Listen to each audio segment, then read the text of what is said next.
자, 모압과 암몬의 기원에 관련한 오늘의 말씀은 분명하고 그리고 똑똑하게 보여줍니다. 롯은 결코 구원받을 만한 의인이 아니었다라는 것을요. 죄인 롯은 의인 아브라함에 의해서 하나님의 심판을 피할 수 있었던 것입니다. 자, 아브라함과 하나님 사이에 맺어진 언약적인 관계 때문에 롯이 죽음을 피할 수가 있었던 것이죠. 자, 오늘 말씀에 보면 30절에 어떤 이유에서인지 롯이 분명히 소돔성에서 도망칠 때 산으로 도망가라 라고 했지만 거리가 너무 멀어서 도저히 거기까지는 못 갈 것 같습니다. 은혜를 베풀어 주셔서 저 가까운 소알 성읍으로 도망갈 터이니 좀 허락해 주십시오 라고 할 때 하나님이 그것까지도 허락하셨어요.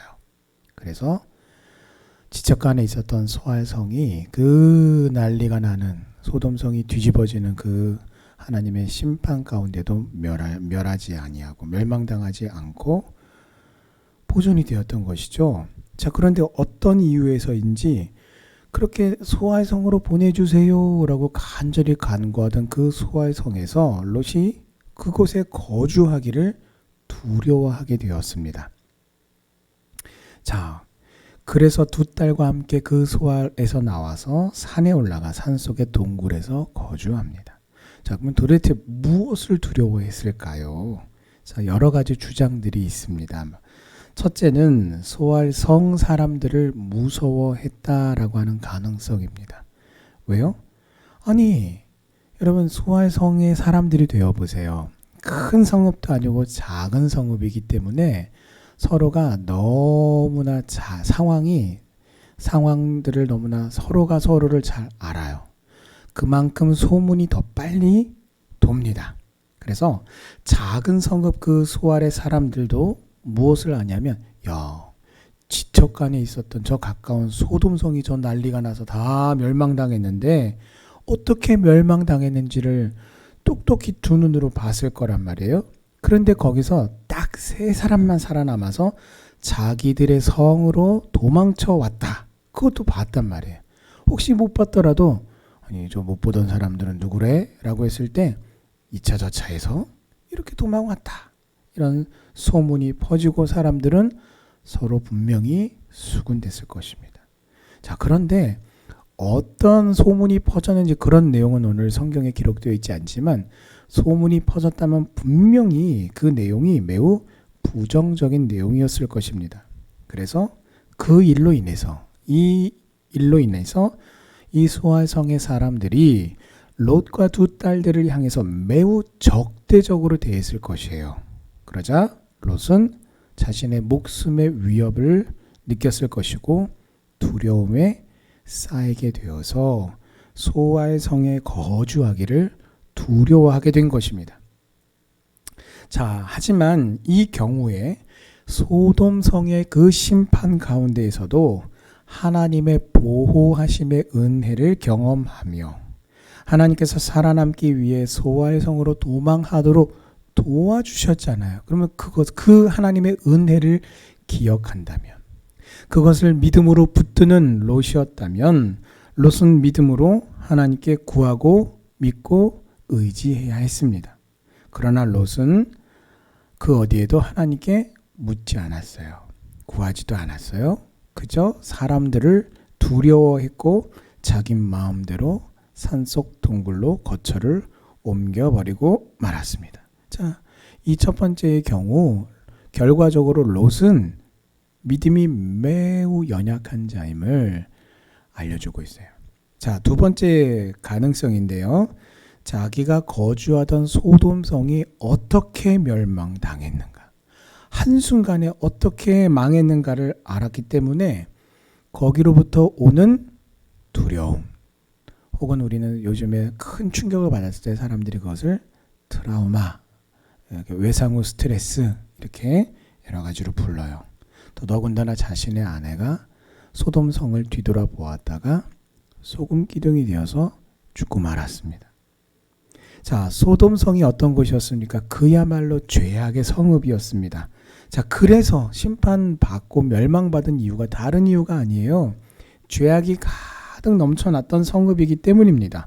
자, 그런데 성의 크기는 작아도 소알성 사람들 역시 소돔과 가까운 곳이란 말이에요. 그러니까 소돔과 비슷하게 죄악으로 넘치는 생활을 하면서 살아가던 사람들이었던 것이죠. 자, 그래서 하나님께서 소알을 멸하시지 않겠다라고 약속하셨음에도 불구하고 이 롯의 마음에는 어떤 생각이 계속 뒤따랐겠습니까? 여기도 언젠가는 하나님의 심판이 이 타락한 소알에도 임할 것이다. 그것도 어떻게 해요? 기습적으로.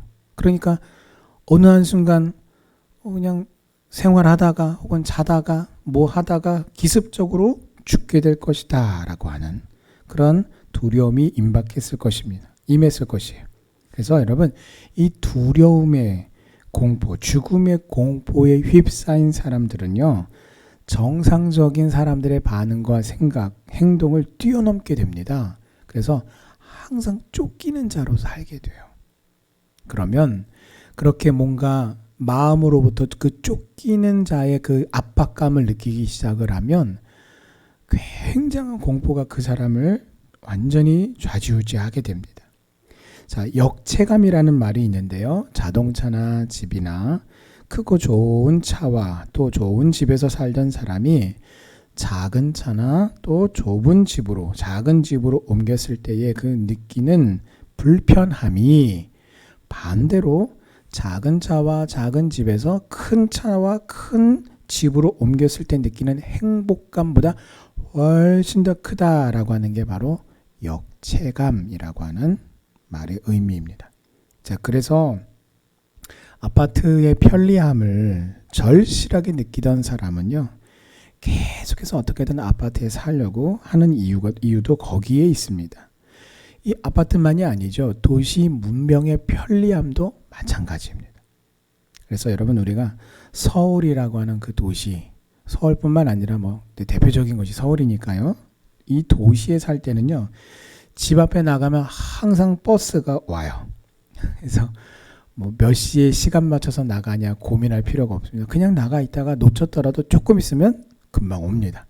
한 대만 오는 게 아니라 내가 원하는 쪽으로 가는 버스가 어쩔 때는 뭐 5대, 6대 뭐 그 이상 될 수도 있고요.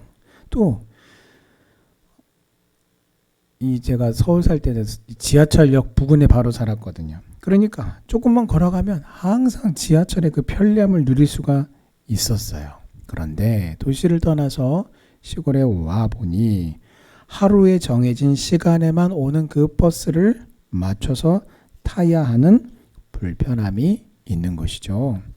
자, 그런데도 도시에 살아오면서 도시의 온갖 좋은 점들을 다 누렸던 롯이 굳이 도시를 떠나서 산속 깊은 곳 동굴에 거주했다라는 것은 무엇을 의미합니까? 자기가 누리던 그 모든 도시의 편리함, 유익한 점들을 포기하고 버릴 정도로 그 두려움이 아주 컸다라는 것을 보여주고 있어요. 자, 그래서 이 두 번째의 경우 역시 롯이 어떤 사람인가를 잘 보여주는데, 그것은 롯이 믿음이 없거나 믿음이 매우 연약해진 상태에 있는 사람이다라는 것을 보여주고 있습니다. 그래서 그가 왜 무엇을 두려워했는가에 대한 가능성을 첫 번째, 두 번째 살펴보았지만 이 둘 다 모든 것의 결론은 결국 롯은 믿음의 사람이다라고 말하기 어려울 정도로 지금 믿음이 매우 연약해진 상태, 혹은 애초에 믿음이 매우 연약한 사람이었음이 분명하다라는 것입니다. 롯은 분명히 하나님을 믿는 사람이었고요. 본래 의로운 사람이었습니다. 믿음의 조상 아브라함과 함께하며 하나님의 유업을 함께 나눌 가능성도 충분했지만 그는 세상을 쫓아갔고요. 결국은 비참한 결말을 맞이하게 됩니다. 항상 모든 기회가 오늘 저와 여러분 앞에 열려 있는 것은 아니에요. 하나님이 우리에게 주신 기회를 우리는 붙잡되 속히 붙잡아야 하고요. 또 주신 기회를 우리가 그냥 붙잡는 게 아니라 붙잡되 선하게 선용해야 합니다. 그래야 우리 인생의 결말이 아름다울 것입니다. 심판 이후, 오늘 그 소돔성이 멸망한 이후 롯의 삶은 그야말로 술독에 빠진 삶이었다라는 것을 알 수 있어요. 그래서 이 롯과 같은 처지에 빠진 사람들은 흔히들 술로 달랩니다. 그러면서 달래면서 그것을 한번 달래고 딱 건강하게 떨쳐내고 일어나기가 참 어렵죠. 술로 달래는 사람들은 대부분 후회와 한숨과 절망과 고통 속에서 괴로워하고 슬퍼하는 허무한 인생을 살아가게 되는데 롯도 그랬던 것으로 보입니다. 하나님의 은혜를 체험한 자로서 회개하고 하나님께서 기뻐하시는 삶, 믿음의 삶을 살기 위해서 힘쓰기보다 여전히 세속적인 삶을 떠나지 않은 그 결과는 근친상간이라고 하는 매우 치욕적이고도 기가 막힌 사건의 장본인이 되었어요. 롯이 그 기가 막힌 그 참 이 어려운 일의 장본인이 되었어요. 분명히 그는요 소돔성에서도요 두 천사를 상관하려고 찾아온 무리들에게 남자를 가까이 하지 아니한 두 딸들을 대신 내어주겠다 이렇게 말했었어요. 그랬던 롯이 지금은 그 두 딸들을 자신이 성적으로 범한 자가 되어버렸어요. 분명한 것은 그가 술에 잔뜩 취해서 너무나 술을 많이 먹였겠죠.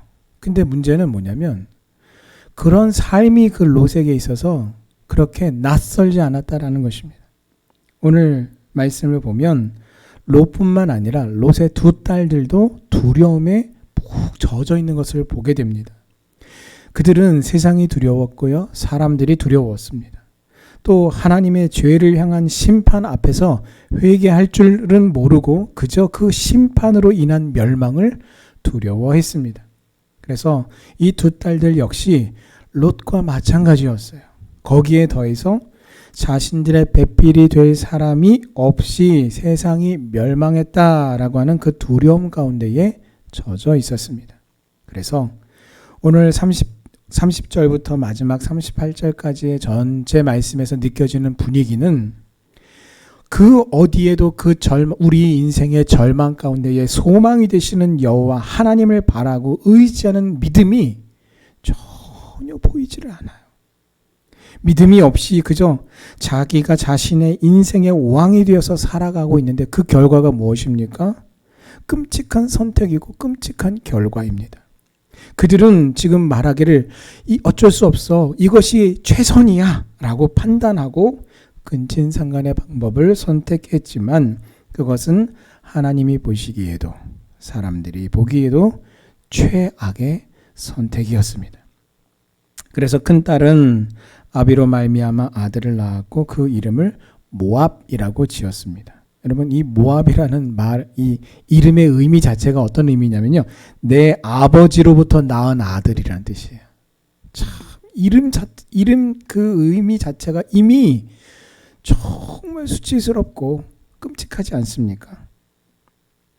또 베남미의 의미 역시 내 친족의 아들이라고 하는 뜻으로서 자기 딸에게서 낳은 아들이라는 의미 혹은 마찬가지예요. 혹은 내 딸 혹은 내 아비에게서 낳은 아들 이런 의미인 것입니다. 주 안에서 사랑하는 성도 여러분, 오늘 내가 내리는 어제 내가 내렸던 나의 선택은 정말 최선의 선택입니까? 아니면 최악의 선택입니까? 그 최선과 최악을 가름하는 그 기준이 정말 내 판단과 내 기준이었습니까? 아니면 정말 하나님의 말씀이었습니까? 여호와 하나님을 두려워하고 사랑하십시오. 하나님을 경외하십시오. 그래서 여호와 하나님의 말씀이 내 생각과 말과 행동의 파수꾼이 되고 유일한 기준이 되어서 우리가 항상 최고의 선택, 최선의 선택을 통해서 저주스러운 결말이 아니라 하나님의 축복의 결말을 누리는 우리 성도님들 다 되시기를 주님의 이름으로 축원합니다.